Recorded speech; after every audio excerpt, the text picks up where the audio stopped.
As the world marks Holocaust Remembrance Day, a Missouri man has much to look back on and remember. KUMU8's Ari Alexander sat down with a survivor who is also a military veteran to hear about a time he hopes we will never forget. As a little boy, usually your father is your hero. Some kids grow up with a war veteran to look up to. Other kids grow up with a Holocaust survivor to look up to.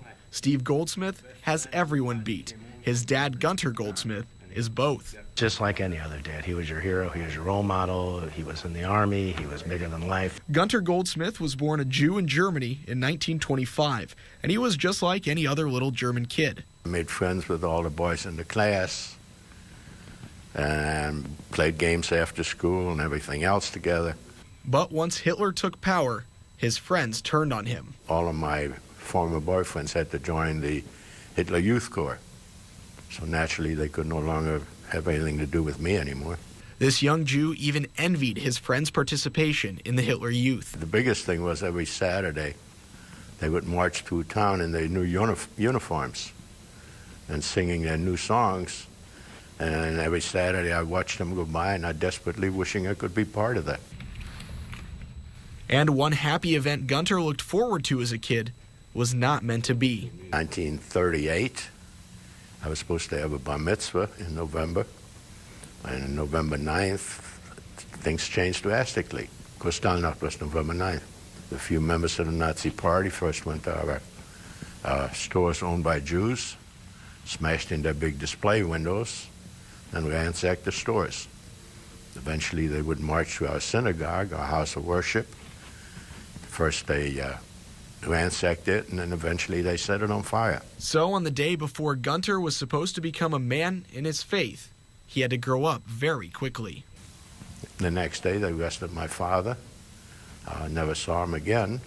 At that point, his mother Irma knew she had to get Guenter out of Germany. My mother took me to Berlin in August, at the end of July 1941, and put me on a train with 10 other children to go to the United States, and that was the last time I would ever see my mother.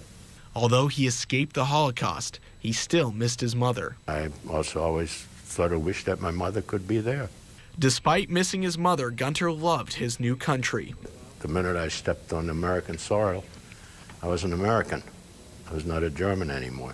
Guenter joined the 17th Airborne Division as a paratrooper and fought for America. My biggest day came when we jumped into Germany. But what he found there was more special than the fight. By some miracle, my father's grave had not been destroyed, so I could, at least feel that he was buried with honors.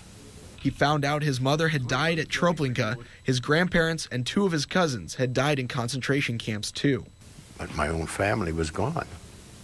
So how does one feel about that, Now he tours Missouri, giving speeches about the Holocaust so people can learn a lesson. He speaks a ton.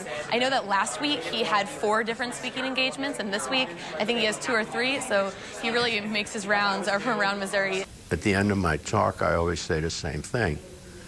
I say it's important for all of us to remember. And maybe if all of us remember, something so terrible will never happen again. Ari Alexander, KUMU8 News, St. Louis. That last picture is Guenter with the Budweiser horses in St. Louis. After the war, he started a successful pharmacy in St. Louis and recently retired. Speaking